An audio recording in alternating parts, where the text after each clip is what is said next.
everybody. We are here today to talk with Kimberly Olson. She is part of our current exhibit on at Pine Logs with CV Arts titled Connection in Place.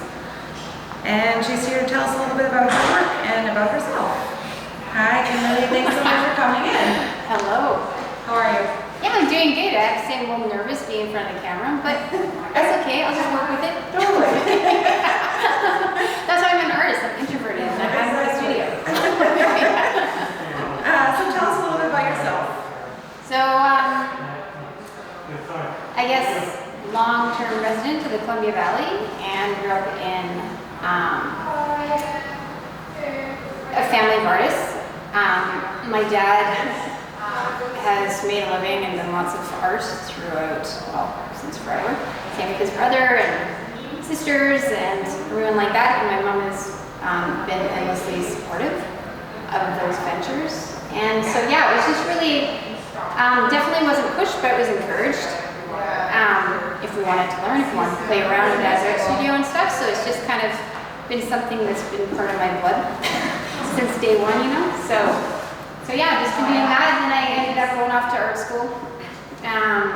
Graduated with a Bachelor's of Fine Art through Alberta College of Art and Design, essentially studying visual communications, which is illustration and graphic design, in 2002, and then yeah, did a lot of traveling and ended up doing lots of other vocations. And then always kind of having my art around, and then I'd say the last, I don't know, 10, 12 years I've been focusing a lot more on really having it as a big chunk of my year, my schedule, my life, I guess. Yeah. So then here we are, and I've been having annual shows at Pine Logs for the last 7 years, maybe 6 years. Participating in the group exhibits during the summer. And a few solo shows too, right? And what? Did you have some solo shows too? Yeah. I've had, solo shows like in Revelstoke and touring shows around. And, yeah, just been around a little bit, for sure.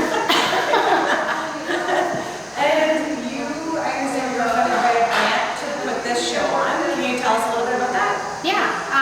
So I was funded by CKCA, Columbia Kootenai Cultural Alliance, and the Trust, which is this amazing organization that provides funding for individuals or creative ventures.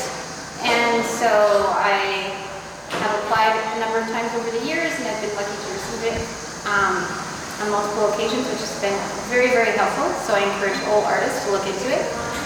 And so thank you to the Trust for providing some funding for the show to help cover some of the costs of putting it on. And what inspired this group of paintings that you put on here? So every year I kind of have a theme. And I need that thing to keep myself structured because I can be, what's this?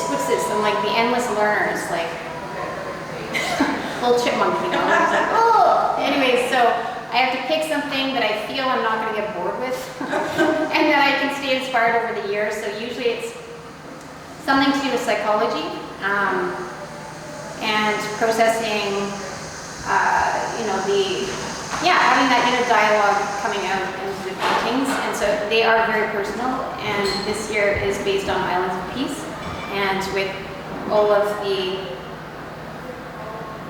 interesting kind of current circumstances with COVID and all of these wonderfully, thank gosh, social justice initiatives that are happening. It was just, I was feeling like, I wonder if I'm doing enough just meditating to try and bring more peace and connection and less separation to the world. And that might be a very lofty thing. But anyways, I just thought maybe being quiet on the meditation pillow is not enough. And so I had some doubts around that and tried to have a bit of a voice, but in the end, just found perhaps looking internally and changing what I have control over which of course is only my own thoughts and my own actions and things like that. I was inspired by listening to a talk by Jack Cornfield, and he was talking about his experience in Vietnam.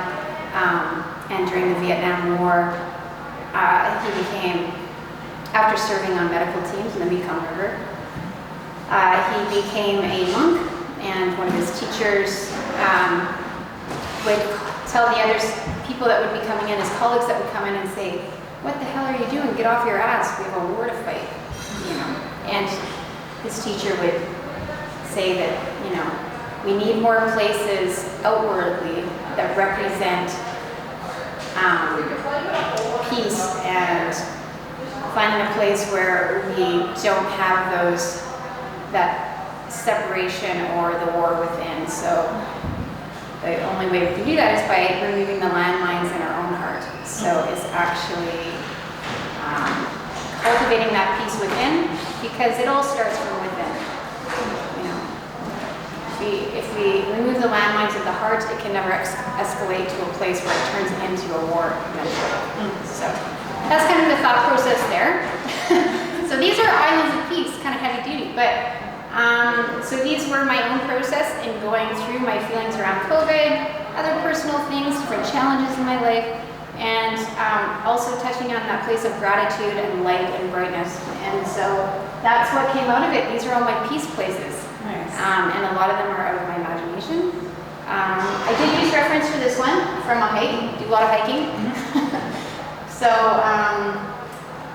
So yeah, a lot of it is very intuitive. There's not a lot of thought going on, or perhaps there's technique and old things that are coming up that I'm using, but a lot of it is really spur in the moment and reacting to what's happening on the canvas. Right.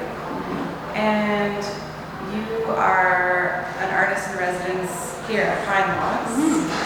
Would you be willing to show us your studio space? Sure. Yeah. It's messy. Okay, great. Can't wait to see it. Okay, thanks.